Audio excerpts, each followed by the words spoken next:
సినిమాల్లో విలన్స్ ఉండడం కామన్. కానీ సినిమాకు కూడా విలన్స్ ఉంటారు. ఆ విలన్ ఐపీఎల్.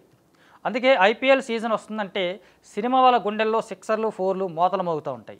ఎక్కడ మా సినిమాలకు జనాలు రాకుండా వెళ్ళిపోతారు. అంటే ఐపీఎల్ని దాటి సినిమా వరకు ఆడియన్స్ని రప్పించడం ఎంత పెద్ద టాస్క్ అనేది ఆ టైంలో రిలీజ్ చేస్తున్నటువంటి సినిమాల వాళ్ళకే తెలుస్తుంది. ఆ బాధ, ఆ నొప్పి ఏంటనేది. సో ఇప్పుడు ఐపీఎల్ సీజన్ స్టార్ట్ అయిన తర్వాత కూడా ఇదే భయం సినిమా వాళ్ళని వెంటాడుతూ ఉంది. అది కేవలం తెలుగు మాత్రమే కాదు, ఎంటైర్ కంట్రీ. మామూలుగా క్రికెట్ మ్యాచ్ వస్తుందంటే అది ఒక్కరోజు మహా అయితే 2 రోజులు, టెస్ట్ మ్యాచ్ అయితే 5 రోజులు అవుతుంది. టెస్ట్ మ్యాచ్ల వైపు సినిమాలను దాటి టెస్ట్ మ్యాచ్ల వైపు వెళ్ళేంత పరిస్థితి ఇప్పుడు లేదు. ఒక వన్ డే మ్యాచ్లు అంటే కనుక అది ఒక రోజు అయిపోతుంది, ఆ తర్వాత హ్యాపీగా సినిమాకి వెళ్ళిపోవచ్చు. బట్ ఐపీఎల్ ఎలా కాదు, ఒక్కొక్క రోజు 1-2 మ్యాచ్లు కనిపిస్తూ ఉంటాయి. ఆ మ్యాచ్లో చాలా వరకు అందరికీ ఫేవరెట్ అయినటువంటి ప్లేయర్స్ ప్రతి టీంలో ఉంటారు. సో అది కాక ఈ క్రికెట్ చూస్తూ దాన్ని అనాలిసిస్ చేస్తూ దానికోసమే ఆ టైం అంతా స్పెండ్ చేసే వాళ్ళు ఉంటారు. వాళ్ళు కూడా పూర్తిగా సినిమాలు దాటి వాళ్ళకు సినిమా అంటే ఇంట్రెస్ట్ ఉన్నా, ఇష్టమున్నా సినిమాలు దాటి కేవలం ఐపీఎల్ దగ్గరే ఆగుతారు. అందుకని ఐపీఎల్ అనేది సినిమా ఇండస్ట్రీస్కి చాలా పెద్ద విలన్గా మారింది కొన్నేళ్ళుగా. సో ఈ సంవత్సరం కూడా అలాగే ఉంది పరిస్థితి. ఫస్ట్ మ్యాచే మనం చూసుకున్నట్లయితే రెండో రోజే ఇప్పుడు సన్ రైజర్స్ ఒకప్పుడు అంటే ఎవరు పట్టించుకోలేదు హైదరాబాద్ని. కానీ ఇప్పుడు మోస్ట్ ఫేవరెట్ అయిపోయింది కంట్రీ మొత్తం. సన్ రైజర్స్ మ్యాచ్ అంటే 100% ఎంటర్టైన్మెంట్ ధమాకా గ్యారంటీ అనేలాగా ఉంది. అది సినిమాకు మించినటువంటి ఎంటర్టైన్మెంట్ ఇస్తూ ఉంది. అట్లాగే చెన్నై సూపర్ కింగ్స్ కానీ, కేకేఆర్ కానీ, ఆర్సీబీ కానీ వీళ్ళు ఎవరైనా క్రికెట్ ఆడుతున్నారంటే ఒక 4-5 సినిమాలకు మించినటువంటి వినోదం ప్రేక్షకులకి క్రీడా మైదానంలో దొరుకుతుంది, టీవీలో కనిపిస్తోంది, మొబైల్లో కనిపిస్తోంది. సో అందుకే వీళ్ళు ఎక్కడున్నా సరే ఆ క్రికెట్ని దాటి మాత్రం కనిపించలేదు. ఆఫీస్లో ఉండేవాడు మొబైల్లో చూస్తున్నాడు, ఇంకేదైనా పని చేసుకున్నాడు మొబైల్లో చూస్తున్నాడు. రీసెంట్గా ఒక ఆర్టీసీ బస్ డ్రైవర్ డ్రైవింగ్ చేస్తూ మొబైల్లో చూస్తున్నాడు, తన జాబ్ కూడా పోయింది. అది ఐపీఎల్కి ఉన్నటువంటి కెపాసిటీ. అలాంటి కెపాసిటీ ఉన్నటువంటి ఐపీఎల్ని దాటి ఆడియన్స్ని సినిమా థియేటర్ వరకు రప్పించడం అనేది ఆ మేకర్స్కి ఒక బిగ్గెస్ట్ టాస్క్. ఆ టాస్క్ ఆల్రెడీ స్టార్ట్ అయింది. సో మార్చి 22న స్టార్ట్ అయినటువంటి ఐపీఎల్ మే 25th వరకు కంటిన్యూ కాబోతోంది. అంటే ఆల్మోస్ట్ 2 నెలలకు పైగా. ఈ 2 నెలలలో ఎన్ని సినిమాలు రాబోతూ ఉన్నాయి, ఎన్ని సినిమాలను ఐపీఎల్ డామినేట్ చేయబోతోంది. ప్రధానంగా సినిమాలకి వీకెండ్ అనేది చాలా ఇంపార్టెంట్, కీలకమైనటువంటి టైం. ఆ టైంలో ఎక్కువగా మనకి సాటర్డే కానీ సండే కానీ 2 మ్యాచ్లు ఉంటూ ఉంటాయి. ఆబ్వియస్గా మ్యాక్సిమం ఆడియన్స్ క్రికెట్కి ప్రిఫర్ చేస్తారు. కాబట్టి ఈ క్రికెట్ చూడడానికి ఇంపార్టెన్స్ ఇస్తున్నప్పుడు ఈ వీకెండ్, కీలకమైనటువంటి వీకెండ్ సినిమాకి మిస్ అవుతుంది.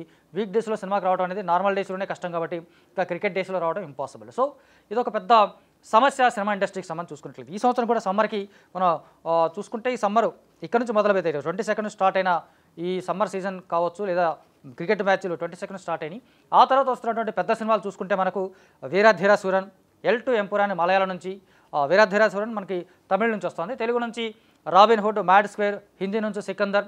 ఇలాంటి సినిమాలు ఈ క్రికెట్ పండగ టైంలో ఈ సినిమాలు కూడా ఎఫెక్ట్ అయ్యే అవకాశం చాలా కనిపిస్తుంది. అందుకని వీళ్ళు ప్రమోషన్స్ చూస్తే ఈ సినిమాలు ఒక్క సికందర్ తప్ప మిగతా సినిమాల ప్రమోషన్స్ చూస్తే నెక్స్ట్ లెవెల్లో కనిపిస్తూ ఉంది.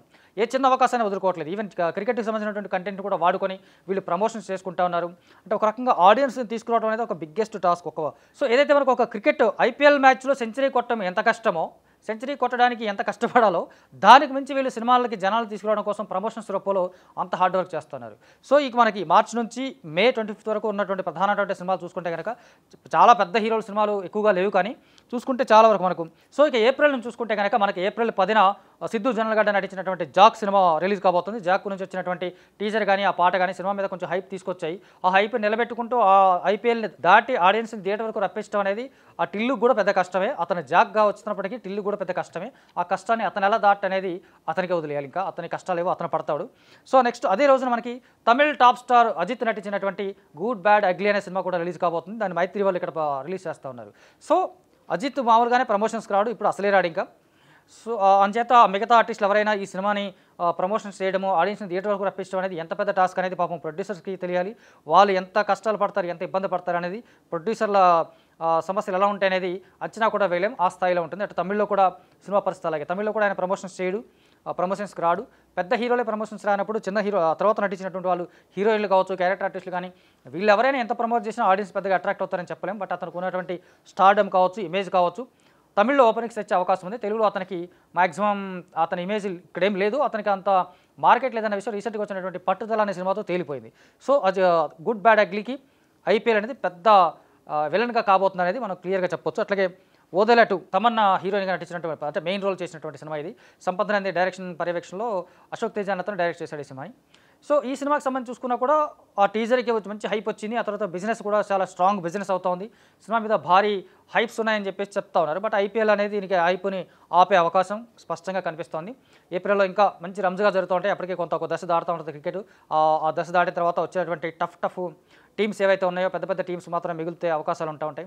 అంటే బాగా ఎవరైతే ఆడుతున్నారో పెద్ద టీమ్స్ అనే కాదు, ఎవరైతే బాగా ఆడుతున్నారో వాళ్ళే నిలుస్తూ ఉంటారు. అలాంటి వాళ్ళకి సంబంధించి చూసుకుంటే ఇంకా ఎక్కువగా క్రికెట్ లవర్స్ వాళ్ళకి ఆ మ్యాచ్ చూడడానికి ఇంకా ఎక్కువ ప్రిఫర్ చేస్తూ ఉంటారు. కాబట్టి అది ఇంకా ఎక్కువగా సినిమాలకు ప్రాబ్లం తీసుకొస్తూ ఉంటుంది. అలాగే ఇప్పటివరకు ఏదైతే మనం తెలుగు నుంచి చాలా బిగ్గెస్ట్ సినిమాని మంచు విష్ణు చెప్తున్నాడు, కన్నప్ప సినిమా కూడా ఈ నెలలో ఏప్రిల్ నెలలో రిలీజ్ కాబోతుంది. ఏప్రిల్ 25న. ఇందులో చాలా బిగ్గెస్ట్ కాస్ట్ ఉంది. ప్రభాస్, అక్షయ్ కుమార్, కాజల్ అగర్వాల్, మోహన్ లాల్, శరత్ కుమార్, మోహన్ బాబు ఇలాగ బిగ్గెస్ట్ కాస్టింగ్ ఉన్నప్పటికీ కూడా ఈ క్రికెట్ని దాటి కన్నప్ప వరకు ఆడియన్స్ని తీసుకురావడం అనేది విష్ణు కూడా చాలా పెద్ద టాస్క్. అని చేత ఇతను ఆ సినిమాలో నటించినటువంటి మెయిన్ టీం ఏదైతే ఉందో వాళ్ళు చేసింది క్యామీ రోల్స్ అవ్వచ్చు కాక ఆ క్యామీ రోల్స్తో సహా ప్రమోషన్స్ చేయించగలిగే కెపాసిటీ ఆయనకుంటే అప్పుడు కన్నప్పకు కొంచెం ఓపెనింగ్స్ వచ్చే అవకాశం ఉంటుంది. దీన్ని కూడా పాన్ ఇండియా స్థాయిలో రిలీజ్ చేయబోతున్నారు. కాబట్టి పాన్ ఇండియా వైడ్గా కూడా ఐపీఎల్ ఎఫెక్ట్ కన్నప్ప మీద పడే అవకాశం ఉంది. పైగా ఇప్పటికే ఈ కంటెంట్ సంబంధించి కొన్ని కామెంట్స్ వస్తా ఉన్నాయి. ఆ కామెంట్స్ విషయాన్ని కూడా కన్నప్ప టీం చాలా సీరియస్గా తీసుకుంది. ఏకంగా శివుడే మిమ్మల్ని శపిస్తాడు అనే వరకు వాళ్ళు వెళ్ళారు. సో అది ఐపీఎల్ని కూడా శపిస్తాడా శివుడు అనేది మనకి సినిమా రిలీజ్ అయితే కానీ తెలియదు. ఇక మేలో ఏదైతే కీలకంగా అనుకుంటున్నటువంటి మేలో ఇంకొంచెం పెద్ద సినిమాలు కనిపిస్తూ ఉన్నాయి మనకి. ప్రధానంగా పవన్ కళ్యాణ్ హరిహర వీరమల్లు May 9న రిలీజ్ అవుతుందని కొత్త పోస్టర్ వేశారు. ఈసారి ఖచ్చితంగా రిలీజ్ అయ్యే అవకాశం ఉంది. ఎందుకంటే ఆల్రెడీ డబ్బింగ్ కూడా స్టార్ట్ చేశాడు పవన్ కళ్యాణ్ అని చెప్పేసి రీసెంట్గా ఒక పోస్టర్ వదిలేశారు. ఈ కొంతకాలంగా ఆయన నుంచి పెద్దగా సినిమాలే రావట్లేదు. కాబట్టి ఈ సినిమా ఎలా ఉన్నప్పటికీ భారీ ఓపెనింగ్స్ వస్తాయనే హోప్తో ప్రొడ్యూసర్ ఏఎం రత్నం కనిపిస్తూ ఉన్నాడు. కానీ ఆ హోప్ని నిలబెట్టేది సినిమా కంటెంట్ ఎంతవరకు ఉంటుంది అనేది ఆ ట్రైలర్ అవన్నీ వచ్చిన తర్వాత మిగతా పాటలు వచ్చిన తర్వాత మనకి ఆ సినిమా మీద ఒక అంచనాలు క్రియేట్ అవుతాయి. పైగా ఇది ఫస్ట్ పార్ట్ సెకండ్ పార్ట్ కూడా ఉందని చెప్తున్నారు. అందుచేత ఇప్పటికైతే పవన్ కళ్యాణ్ ఫ్యాన్స్లో హరిహర వీరమల్లు కంటే కూడా ఓజీ మీదనే ఎక్కువ కాన్సన్ట్రేషన్ ఉంది. ఓజీ ఎప్పుడు వస్తుందో తర్వాత అయితే ఇప్పుడు వస్తున్నటువంటి హరిహర వీరమల్లుని వీళ్ళు ఎంత ఓన్ చేసుకుంటారు, ఈ సినిమాని ఎంత హైప్ చేసి ఎంత ముందుకు తీసుకెళ్తారనేది పెద్ద టాస్క్గా ఉంది. ఆ టాస్క్ని క్వశ్చన్ మార్క్ చేసేలాగా ఇప్పుడు ఐపీఎల్ కనిపిస్తుంది. ఐపీఎల్ని దాటి power star fans, deputy CM Pawan Kalyan fans Harihara వీరమల్లుని హైప్ చేసి ఆ సినిమాకు ఉన్నటువంటి రేంజ్ని క్రేజ్ని నిలబెడతారా లేదా అనేది కూడా చూడాలి ఒకసారి. అలాగే నిజానికి May 1నే మనకి 2 సినిమాలు వస్తాయి, 2 కీలకమైన సినిమాలు తెలుగు నుంచి తమిళ నుంచి. తెలుగు నుంచి హిట్ 3 నాని నటించినటువంటి హిట్ 3 సినిమా, హిట్ మూవీ ఫ్రాంచైజీలో వస్తున్నటువంటి థర్డ్ కేసు ఇది. సో ఈ సినిమాకి సంబంధించి కూడా చాలా భారీ అంచనాలు ఉన్నాయి. వాస్తవానికి ఆ టీజర్ అంచనాలు పెంచింది. లేటెస్ట్గా వచ్చినటువంటి ఒక పాట బ్యూటిఫుల్ మెలోడీగా అనిపించింది. నాని ఆరోగెన్స్ యాటిట్యూడ్ ఈ సినిమాకు ఒక ప్లస్ అవుతుంది. అతనికి ఒక అతను మాస్ ఇమేజ్ కోసం ట్రై చేస్తున్న టైంలో ఈ సినిమా ఇమేజ్ని తీసుకొచ్చే అవకాశం ఉందనుకుంటున్నారు. బట్ హిట్ 3 హిట్ అవుతుందా లేదా అనేది ఐపీఎల్ మీద ఆధారపడి ఉందనేది కూడా ఒక పాయింట్. అంటే పూర్తిగా ఐపీఎల్ మీద ఆధారపడడం అనేది కాదు ఈ సినిమాలన్నీ, కానీ ఐపీఎల్ ఖచ్చితంగా ఈ సినిమాలకు ఎఫెక్ట్ అవుతుంది. ఆ మ్యాచ్లు ఈ సినిమాల యొక్క రిజల్ట్ని ప్రభావితం చేసే అవకాశం చాలా ఉంది. అందుకు ఇప్పుడు జరుగుతున్నటువంటి మ్యాచ్ మనకు ఎగ్జాంపుల్గా చెప్పుకోవచ్చు. అంటే చెన్నైకి ఎంతమంది ఫ్యాన్స్ ఉన్నారో, సిఎస్కేకి ధోని ఉన్నంతసేపు అక్కడ మెగాస్టార్ ఉన్నా పవర్ స్టార్ ఉన్నా ధోనికే మా ఓట్ అనేటువంటి ప్రేక్షకులు ఉన్నటువంటి టైం ఇది. అది క్రికెట్ ప్రేక్షకులు కావచ్చు, సినిమా ప్రేక్షకులు కావచ్చు. క్రికెట్ వర్సెస్ సినిమా అంటే అక్కడ ధోని ఉంటే ధోని వైపే వెళ్ళిపోతారు, విరాట్ కోహ్లీ ఉంటే విరాట్ కోహ్లీ వైపు వెళ్ళిపోతారు, ఇంకా ఫలానా ఫేవరెట్ క్రికెట్ ఉంటే అటువైపే వెళ్ళిపోతారు. సో అది ఖచ్చితంగా ప్రభావితం చూపించే అవకాశం చాలా ఎక్కువగా ఉంది ఐపీఎల్.